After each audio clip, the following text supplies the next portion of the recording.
Pliny the Younger, or Gaius Plinius Secundus, was a prominent Roman author, orator, and politician who lived during the 1st to 2nd centuries AD. He was born in AD 61 in Novum Comum, modern-day Como, Italy, to a wealthy equestrian family. As a child, Pliny was raised by his mother and stepfather, who ensured that he received an excellent education. He studied rhetoric and literature in Rome under Quintilian, a renowned teacher of rhetoric, and went on to pursue a career in law. Pliny began his political career in AD 81 as a quaestor, a magistrate responsible for the financial administration. He then held a number of positions in the Roman government, including serving as a tribune, praetor, and consul. He was also appointed governor of the Roman provinces of Pontus and Bithynia in Asia Minor. During his time as governor, Pliny became known for his administration of the province and his correspondence with the Emperor Trajan, in which he sought advice on various matters. These letters, known as the Epistula, are considered some of the finest examples of Latin prose. Aside from his political career, Pliny was also a prolific author. He wrote a number of works, including a eulogy of the Emperor Trajan.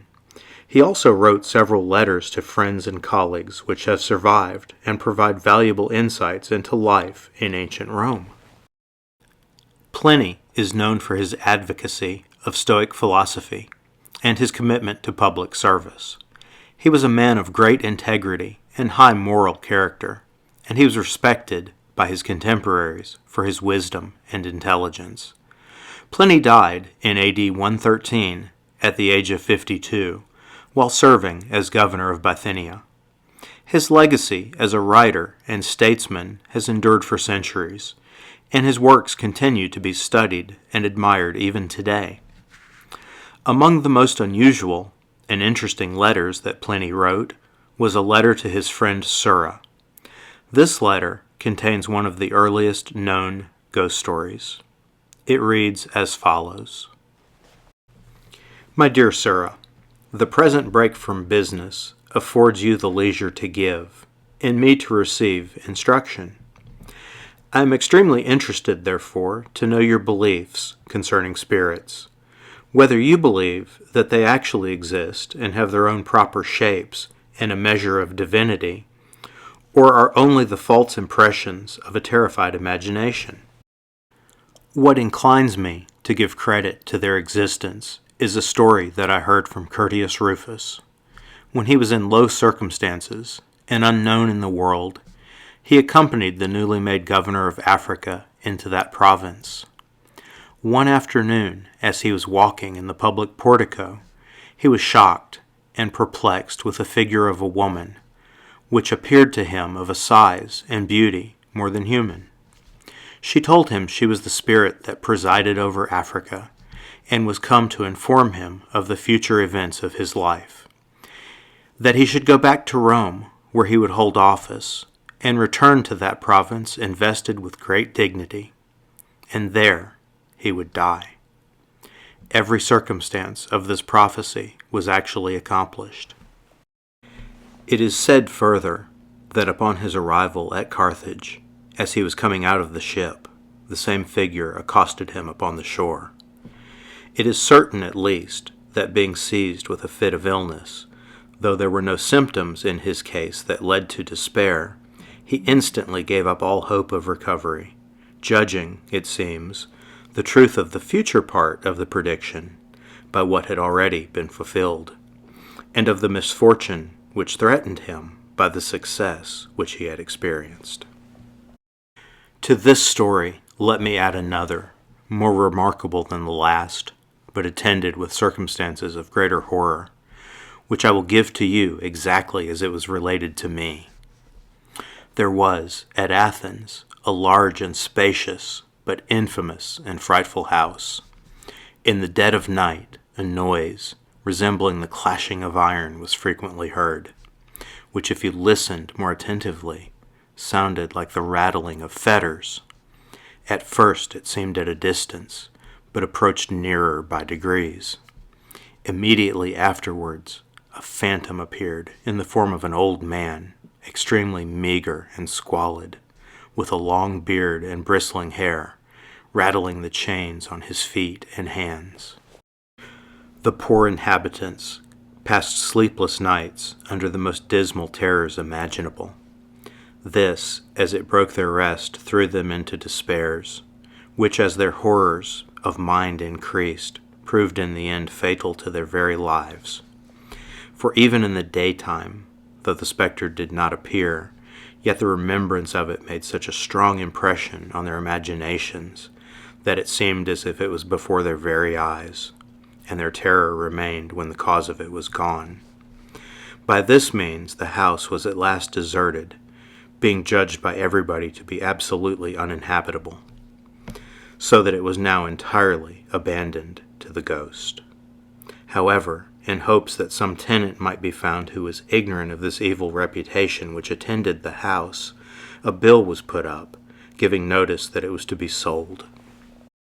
It was a dark and ominous time when Athenodorus the philosopher arrived at Athens. He stumbled upon a bill advertising an extraordinarily cheap price for a large house. Suspicion crawled through his veins, but instead of being discouraged, he was drawn to the property like a moth to a flame. So he purchased the place. As evening approached, Athenodorus ordered a couch to be prepared in the front room of the house. He called for an oil lamp, pen, and tablet, and instructed his servants to retire for the night. But aware of the danger of fear and terror, he focused all his attention on writing. The first part of the night was quiet, but then, late into the night, the sound of clanking iron fetters shattered the peace. Nevertheless, Athenodorus remained undaunted, and as the noise grew nearer, he kept his head down and concentrated on his work. Suddenly, a ghostly apparition appeared before him, beckoning with a finger. Athenodorus signaled for it to wait and went back to his writing. But the ghost persisted, rattling its chains above him. Athenodorus looked up and saw the apparition beckoning once again. He took up his lamp and followed it as it slowly stalked through the courtyard, its chains clanging like a death knell.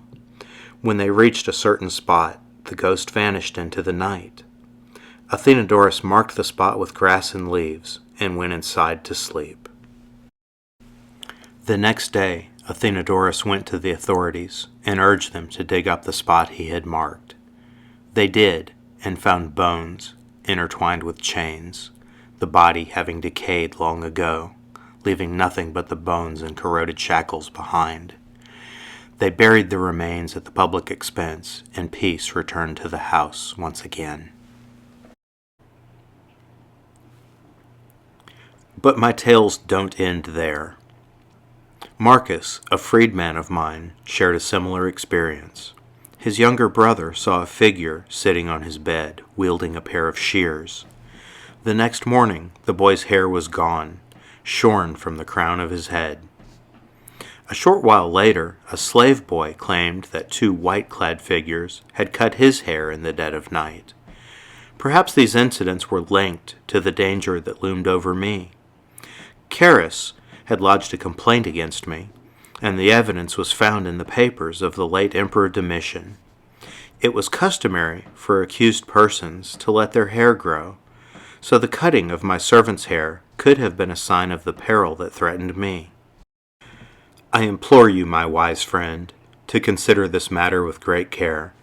I am not unworthy of your vast knowledge. Please, throw your weightiest reasons onto the scale, so that I may find the answers that I seek. Do not leave me in doubt, for I came to you seeking a resolution. Farewell, my dear Sura. Please, share your opinions of Pliny's ghost stories in the comments section below. If you enjoyed this video, please hit the like button and subscribe. You'll be helping a small channel grow, and you'll be the first to know when new videos are published. Thank you for watching.